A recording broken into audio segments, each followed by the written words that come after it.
Hello, hello! Je vous retrouve aujourd'hui pour une vidéo où je vais vous présenter tout d'abord ce dies et les différentes possibilités d'utilisation.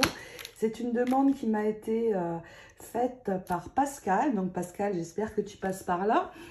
Car j'ai écouté ta demande et si vous avez des choses que vous souhaitez que je travaille au niveau des dies ou autre, eh bien n'hésitez pas à me soumettre vos demandes ou vos idées. Je les note et quand je peux, eh bien j'essaie de faire. Et donc, c'est chose faite pour la demande de Pascal. Donc, je vais d'abord vous montrer les différentes utilisations possibles de ce dies. Ce dies qui comporte 9 pièces, vous voyez ici, 4 de grandeurs différentes, avec des décors feuilles. Et puis ici, un très très grand die de coin, puisqu'il fait 8 sur 8. Qui ressemble un peu à un éventail d'ailleurs, qui est très joli. Vous allez voir, je vous montre les découpes. Et puis, nous allons dans un second temps réaliser un cadre photo magnétique. Alors là, j'ai mis une jolie carte, mais c'est... on va pouvoir glisser des photos et c'est interchangeable et de plus c'est magnétique, donc ça va aller de suite rejoindre mon frigo. Mais je vais y mettre les photos de mes petites filles, bien sûr. Donc, si vous êtes prêtes, eh bien, allez, on y va. On commence par les différentes possibilités du die et ensuite s'en suivra le tuto. Je ferai aussi une deuxième partie de tuto pour l'utilisation de ce dies où nous ferons une carte pour toute occasion. Et vous verrez, très très sympa aussi. Allez, on y va. J'ai réalisé donc en utilisant un papier cardstock silver, c'est celui que vous avez dans ma boutique Airfile Creation qui est très épais.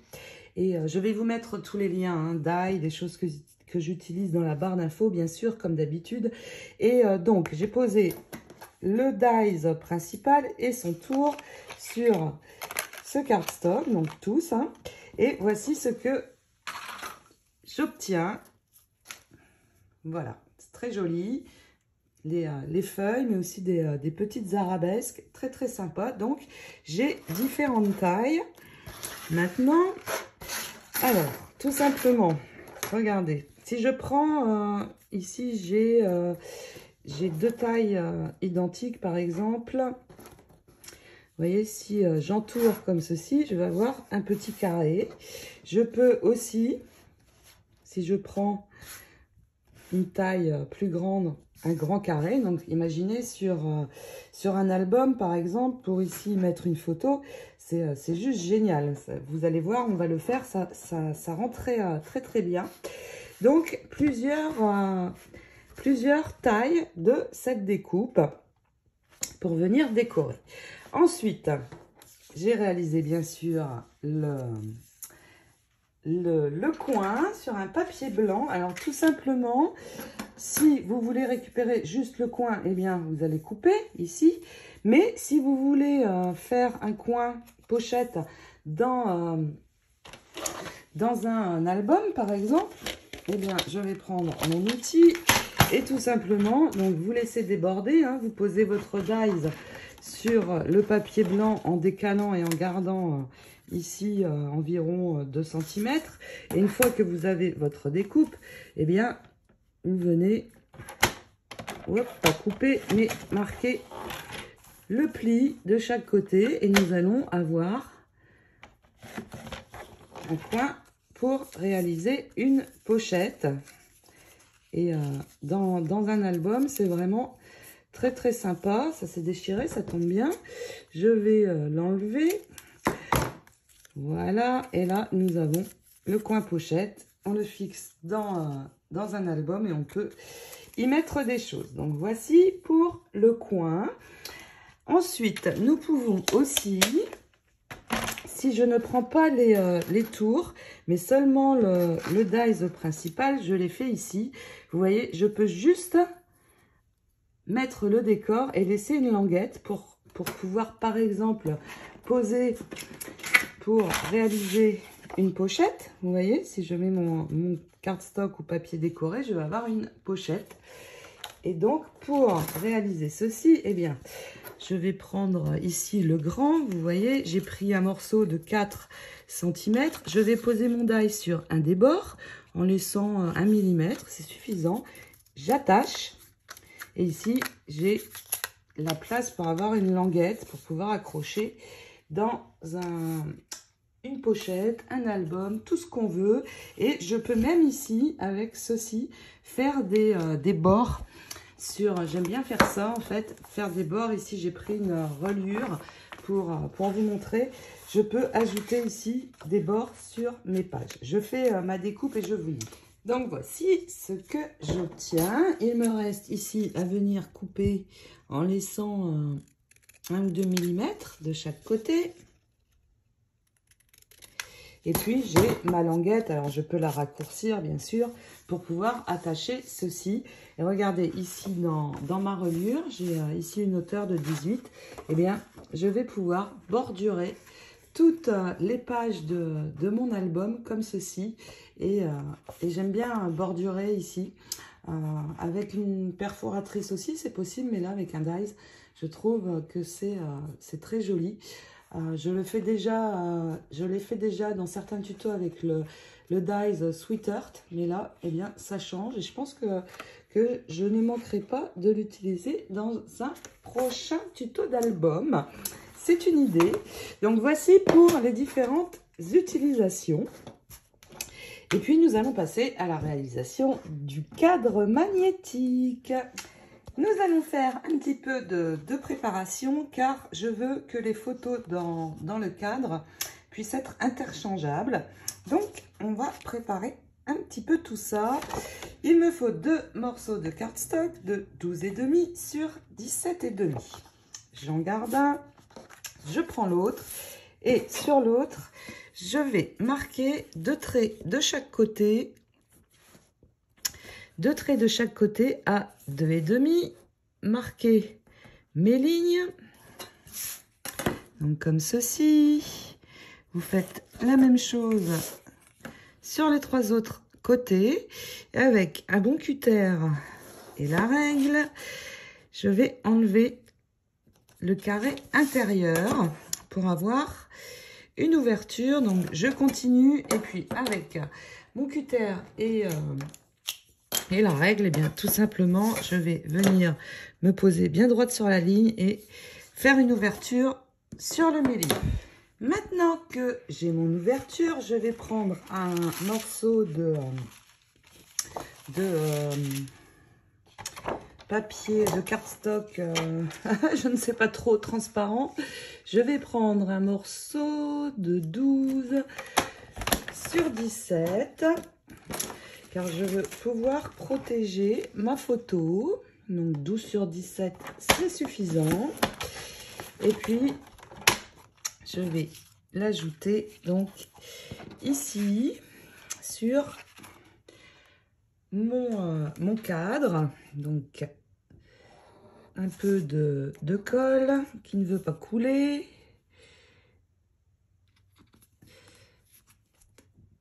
Et je fixe mon morceau de transparent.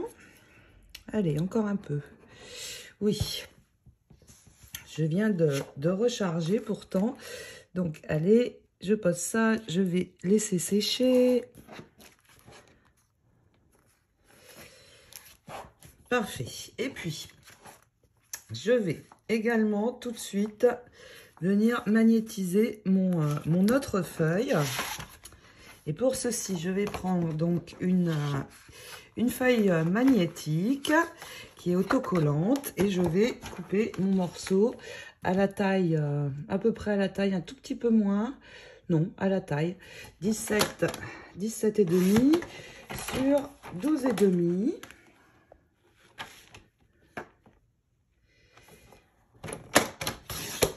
Et j'enlève donc bien sûr la pellicule et je vais amener dessus mon second morceau de cardstock. Alors, ce n'est pas facile à enlever, je n'y arrive pas, ça y est. Voilà, et je vais venir poser bien droit mon morceau de cardstock dessus.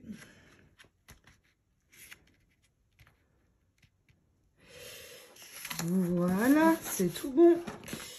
Donc, ça va se magnétiser, c'est parfait. Ensuite, je vais poser ici du double face, pardon. Je cherche mes mots en français, mais je ne vais en poser que sur 3 côtés.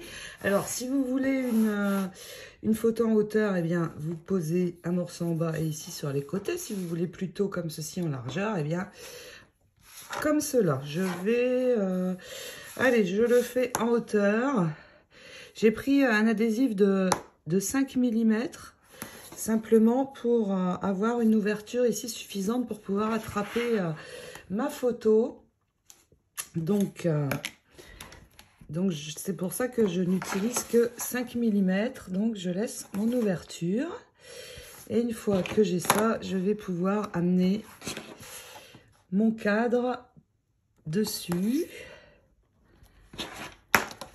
Mais avant, je vais mettre un papier ici sur le milieu pour en fait, quand j'enlève la photo, j'aurai quelque chose de joli qui apparaîtra. J'ai donc collé sur le milieu un morceau de papier décor et puis vous pouvez enlever la protection adhésive et nous allons ajouter donc la deuxième partie. Alors évidemment, la face, la jolie face vers nous, bien sûr.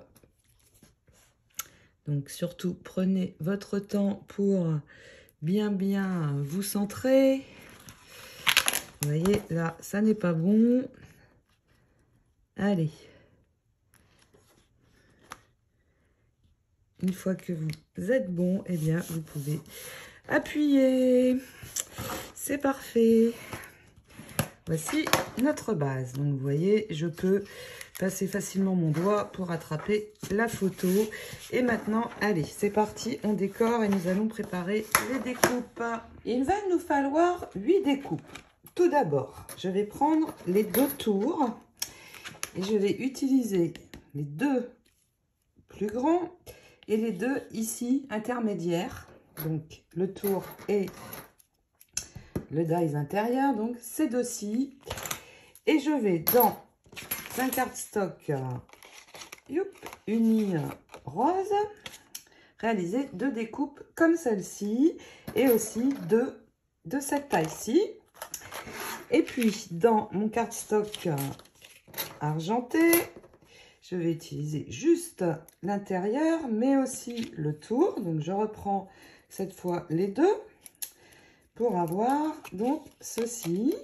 Et je fais pareil avec la grande découpe. Et j'aurai donc en tout mes 8 découpes. Maintenant que j'ai mes 8 découpes, je vais mettre les argentés de côté. Je vais prendre 2 feuilles brouillon. Ceci, je vais le mettre de côté pour l'instant aussi. Et je vais pailleter mes découpes roses. Donc, pour les pailleter, je vais vous montrer sur une, mais ça sera pareil pour les 4. J'enlève l'embout métallique de ma colle. J'en verse un petit peu sur le côté. Et avec une éponge, eh bien, je viens tremper mon éponge dedans. J'enlève l'excès et tout simplement, j'applique ma colle bien partout sur ma découpe. Comme ceci. Une fois que j'ai bien de la colle partout, eh bien, je vais prendre mes paillettes. Alors, c'est les petites paillettes ultra fines roses. Je n'en ai plus beaucoup. Et je verse généreusement sur toute ma découpe. Et ensuite, hop, je la récupère. J'enlève l'excès. Je récupère mes paillettes. Donc, vous voyez, tout de suite, ça va être beaucoup plus joli. Je récupère mes paillettes, bien sûr, et je fais la même chose avec les 4 découpes. Donc, nous allons avoir vraiment quelque chose de joli, de finement pailleté. Donc, je continue et puis nous allons pouvoir ajouter tout ça sur notre cadre. Maintenant que les paillettes sont bien sèches, eh bien, je vais ajouter de la colle et nous allons d'abord commencer par coller les morceaux de cardstock rose sur tout le tour de notre cadre. Donc attention, en étant bien au bon endroit, bien sûr, on ne doit plus voir le blanc du tout. Et c'est important de partir droit, puisqu'après on va ajouter aussi les autres morceaux. Voilà, et vous continuez donc comme ceci pour faire tout le tour. Une fois que vous aurez posé les 4 morceaux roses, eh bien, je vais mettre de la colle uniquement sur le tour. Je n'ai pas besoin d'en mettre sur l'intérieur, c'est suffisant.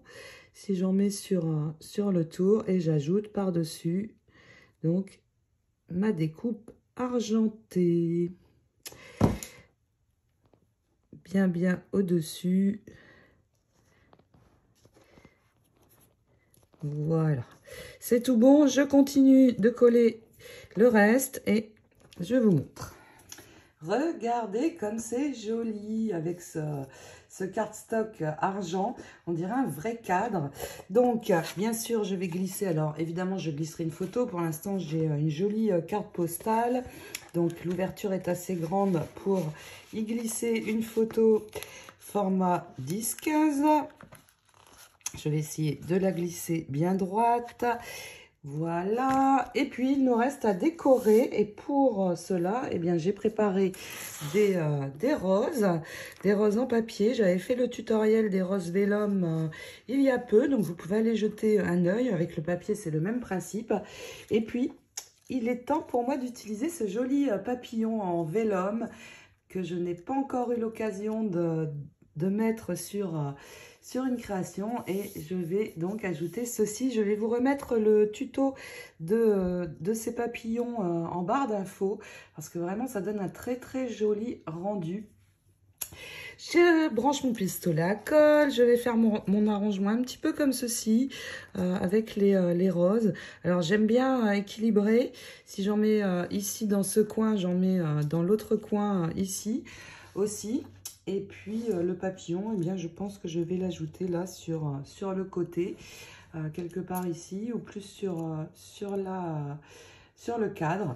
Je colle tout ça et je vous montre le résultat final. Et bien voilà le résultat. J'espère que ce tuto vous a plu, que vous allez avoir envie de réaliser de jolis cadres comme ça à coller sur le frigo de la cuisine ou ailleurs si vous avez des cadres magnétiques. C'est très sympa, je trouve.